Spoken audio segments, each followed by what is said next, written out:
be here Mrs. old Ben now that he's gone. I had to shoot him, you see. Got him worrying the sheep, and I can't have that. It's a pity though, really, because apart from that, he was a bloody good shepherd.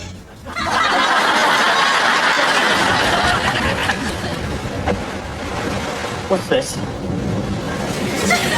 Breakfast. Raw fish again? How is it? Every time I cook breakfast, I do it on a stove like a civilized person. When you cook breakfast, it's always raw fish. I like raw fish. Sushi's great. My God, 2 weeks of cast adrift on the open ocean, you turn into a savage barbarian. And me? Yes, you! Of all the passengers on that liner, I have to get shipwrecked with a stupid moron like you. And me? Yes, you! Believing yourself all over the boat without any regard for me whatsoever. And me? Stop saying who me all the time. There's only 2 of us in the boat. Who else would I be talking to? I never say me. You must be hearing things. Hearing things? Oh. So you're saying I'm mad now, are you? Yeah, I think you've slapped me. I think you're completely round the bend. Oh, yeah. Yeah, well, just you wait till we get rescued, then we'll see who's round the twist. There's only one person in this boat who's round the twist, and that's you! And another thing, where do you disappear to every morning? 1 minute you're in the boat, and next minute you're nowhere to be seen. Oh, I have to go and get the fish for breakfast, don't I?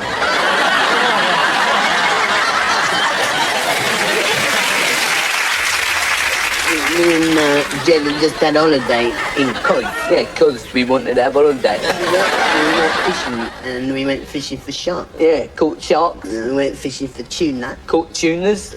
Went fishing for crabs. Didn't catch nothing.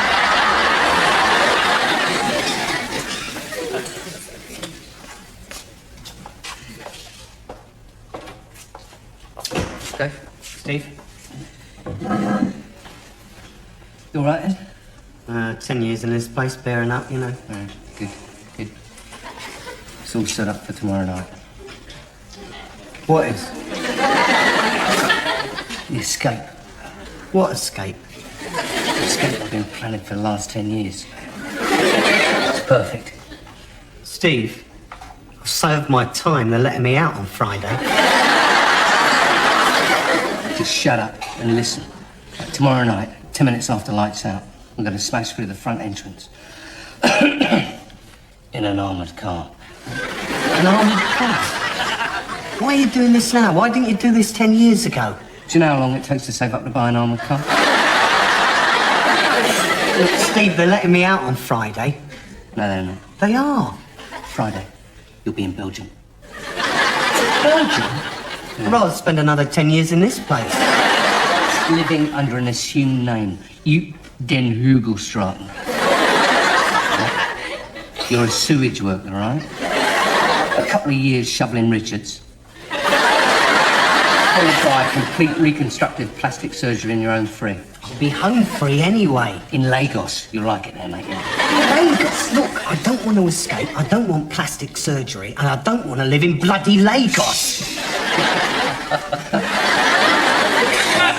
Actually. Look, Steve, all I want to do on Friday, right, is get out of here legally and spend some time with my wife, okay? Okay.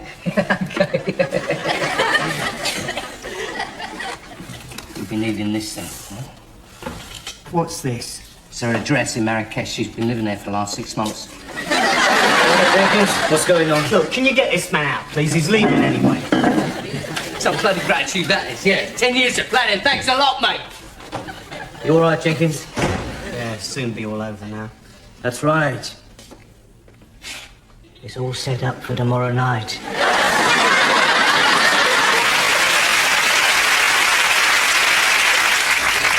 Look, I want to set the record straight for once and for all. We're all clean. There's definitely no drug taking in our team, okay? Well, that's possibly the last word on the subject from the captain of the women's athletics team. Norm? Mm-hmm. When that girl from the flat opposite knocked earlier, do you know what she wanted? Yeah, she wanted to borrow a pint of milk. No. Do you know what she really wanted? Yeah, she really wanted to borrow a pint of milk. Okay, she may have said, "Can I borrow a pint of milk, please?" But I think she was after something else. What, coffee? Women. You just don't understand women, do you? Women are no problem. It's you I'm having trouble with. Sometimes women don't say exactly what they mean. Okay, like, for instance, if I go to a disco and I ask a girl to dance and she says no, what do you think she's trying to tell me? Well, I mean, I'm not exactly Desmond Morris, Gareth, but maybe she's telling you she doesn't want to dance with you. Yeah, well, that's possible, I suppose, yeah. Especially if she's seen you dance. Yeah, but it's also possible she's trying to say something else. What, like she wants to borrow a pint of milk? When I ask a girl to dance and she says no, it's quite possible. What she's actually saying is, I'd love to dance with you, you great big chunky sex god. But I don't know if I could trust myself to stand next to you whilst you're gyrating your perfect body. What if she says yes? I don't know, I've never had a girl say yes. So, let me see if I can work out what you're trying to tell me here, Gareth. For example, if I go to the newsagents for my morning paper and the girl behind the counter says, here's your change, what she's really saying is, I'd love my hand to be going where that money is going. Well, possibly. Or she could be saying, oh, you're the kind of prat who buys the Sunday Sport. So I've really got to think, what are they saying to me? That's right. I think it makes women a bit more mysterious, sexy. I get it.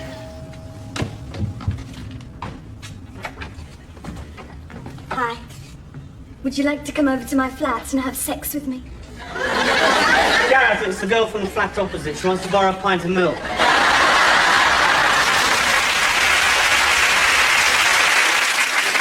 Some people say me and Ron are bankrupt. I don't like liquidising my assets. I don't like putting anything in a blender. That's the way I heard it. I'm empty. Whose round is it? Not me, I just got in. I got in the one before that. It must be your turn, Phil. No, it's not now. I've got a first round. It's your turn, Andy. Oh, right, I've just got to go to the loo, lads, all right? I'll get me when I come back. All right. A night out with the lads is a nightmare for Andy Simpson, because Andy is one of those unfortunates who suffers from my-rounder-phobia, the fear of buying a round of drinks. Dave, Andy's best friend, takes up the story.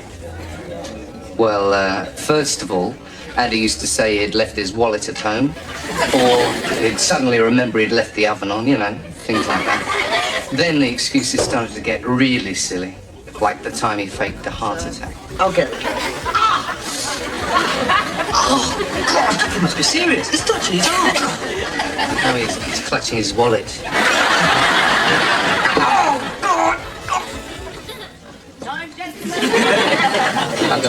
Time, gentlemen, please. Time, gentlemen, please. That'd be great. Oh, sorry, lads, I'll be all right, but, you know, when I was in the toilet, I was beaten unconscious by these 10 blokes in there. Anyway, what are you having? It's gone time, Andy. Really? What, you winding me up? No. Oh, sorry, lads. Look, I'll get them in tomorrow, all right? Oh, don't be like that.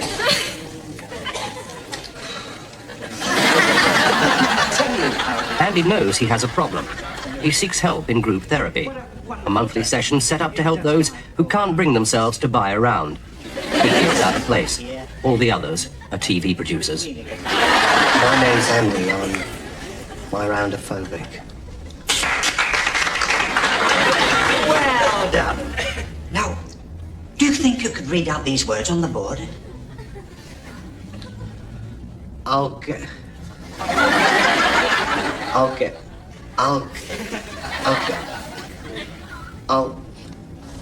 do it in a minute. I've just got to go to the toilet.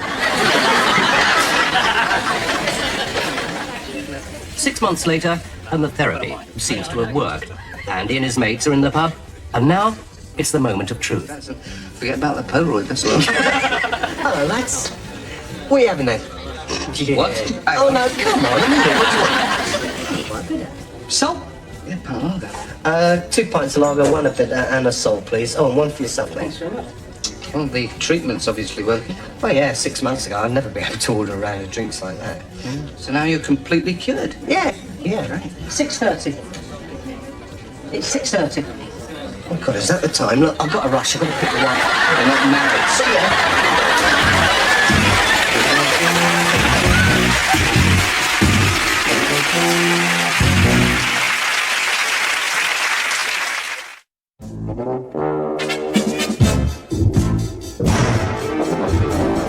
I don't know, I suppose I'm what you may call a modern-day alchemist. You see, I've discovered the ancient secret of turning lead into gold.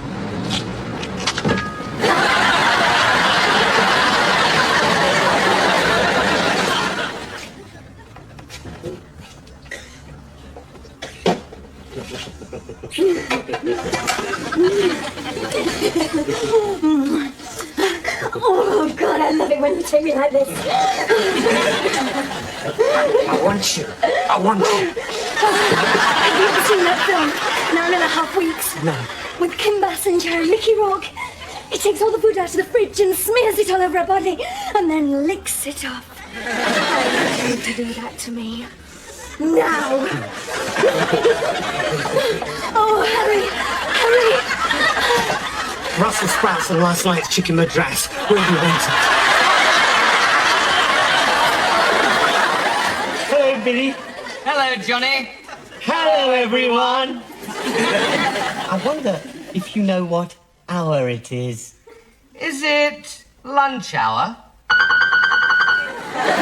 No. Is it dinner hour? No, it's happy hour. And today, we're going to show you how to make a cocktail. To make a cocktail, first you need a large tail. And then you need a large container. In order to help us make our cocktail, we've invited some of our friends. That's right. Look, here's Gordon. And here's Morgan. He's a captain. Aye, Captain. Look, who's this? It's Vladivar. And he comes from Warrington. If you buy all your friends in a shop, they're very expensive. That's if you can be bothered to pay for them. Shoplifting, that's a very big word, isn't it? And it's a very big fine as well, if you get caught. If you invite your friends round for a cocktail, it's better and more fun if they mingle. Hello, Gordon. Hello, Captain. Hello, Vladivar. How's Warrington? That's what the tail's for, isn't it? Now it's all stirred, we've got to drink it all up. And that will make us very inebriated. Inebriated. That's a very long word, isn't it? We know a song about that, don't we? Ring a roses, a pocket full of posies, a tissue, Oliver Reed. If you drink up your cocktail every day, very soon your liver can swell up to the size of a great big balloon. Well, we haven't got enough time to do that right now, so here's one we did earlier. Bye-bye. Bye-bye.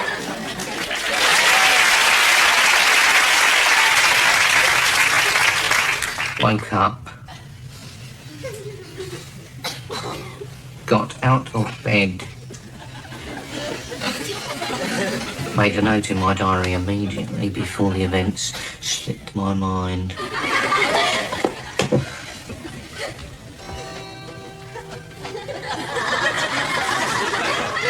Chewed one mouthful of toast.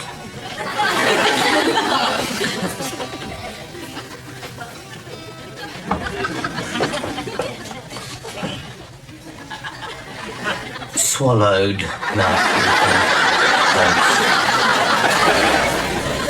Took my diary to work in case anything else happened during the day. Made a note of that. received severe shock in the morning, discovered Northern Ireland doesn't have the same bank holidays as the UK. Arrived home prior to spouse, decided to prepare a surprise for her.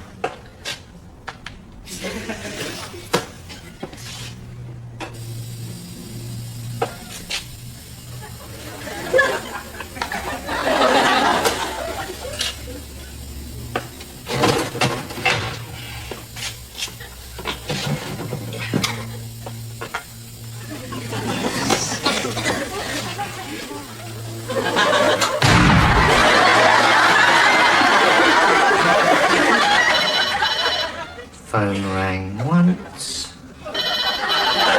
twice, 3 times. Phone rang off. Bloody practical jokers. In.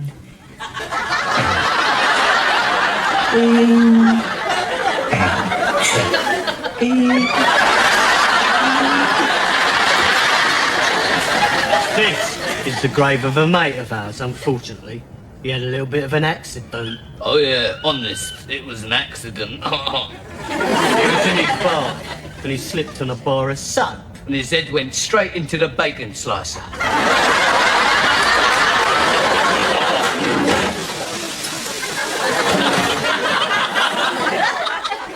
What's wrong with you, Lizzie, you snivelling little git? Well, why don't you leave me alone, Nolene? Come on, Lizzie, get those blankets folded. What gives you the right to tell me what to do anyway? These give me the right, Lizzie. Now let that be a warning to you all. Well, I've got the biggest boobies. I'll give the orders, right? Yeah, you wouldn't say that if my mate B was here. Yeah, well, Bee's not here, is she? She's still in solitary for crushing a warder's skull in between her cleavage. How in kangaroo's droppings did you get out of solitary? Warder didn't press show. Seems like he enjoyed having his head crushed between my bushman's favourite touch. Oh, yeah? So how come he was struggling like a drowning wallaby in a barrel of blancmange? A man's got to come up for air sometime, Nylene. So now I'm back in the laundry. Anybody want to make anything of it? We can make a couple of space hoppers for the water's kids. Nylene, this laundry ain't big enough for the two of us. It ain't big enough for you two either. We've got to work together, so let's cool it, right? Okay, everybody back to work. Cheer up, Lucy. You only got another 15 years to do. I know, but I'm depressed because I got the smallest pair in the prison. That's not true. I mean, yours are much bigger than Officer Robinson's. Yeah, but Officer Robinson's a man. I want a pair like yours, B. Okay, Leslie. Your pair of boobs hang down like a roof tiler's nail bag, but so what? Hey, listen, I hear that tiny boobs are all the fashion on the outside. Yeah, well, I'm not wearing mine on the outside, fashion or no fashion. I'm getting them covered up. Don't worry about it, Leslie. Well, I've got a pair like this, nobody's going to harm a hair on your head. Well, they'll have me to reckon with. Hey, What is it, Dorian? you ever heard of Big Brendley? Big Brendley. She's the one who's supposed to be built like a dead heat in a Zeppelin race. Yeah. It's just a myth, a legend. Well, legend or no legend, B, she just been sentenced to 5 years right here in Plainticksville Prison. What? Straight!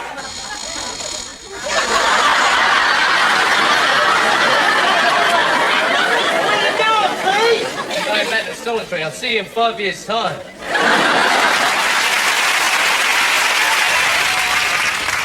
Hey, Ken, what's this then? I don't know. I've used head and shoulders and everything.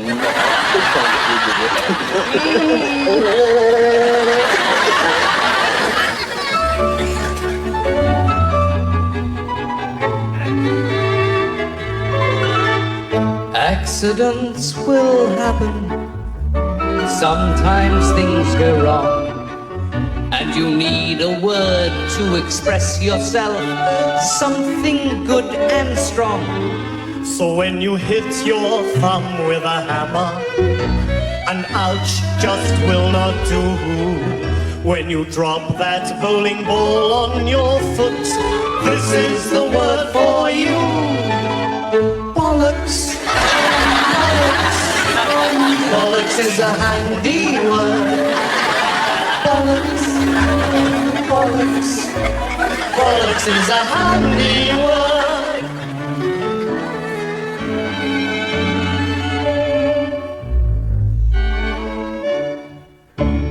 In the English language, it is my favorite word. It may come as a shock to you, but it's used all over the world. In Sweden, Skolbolts, Wales, motlocks, a word of international fame. In Japan, it's bollocks, Switzerland, bollocks. Linford Christie's middle name. We hope you've enjoyed Hale and Pace, but now we have to go. But we've got one thing to ask of you. Tell me, did you enjoy the show? And you say, bollocks. Bollocks. What a lovely thing to say. It's a load of bollocks. Now it really made our day. If this is your opinion on everything you've seen and heard, then it's obvious you agree with us that bollocks, bollocks is a handy word.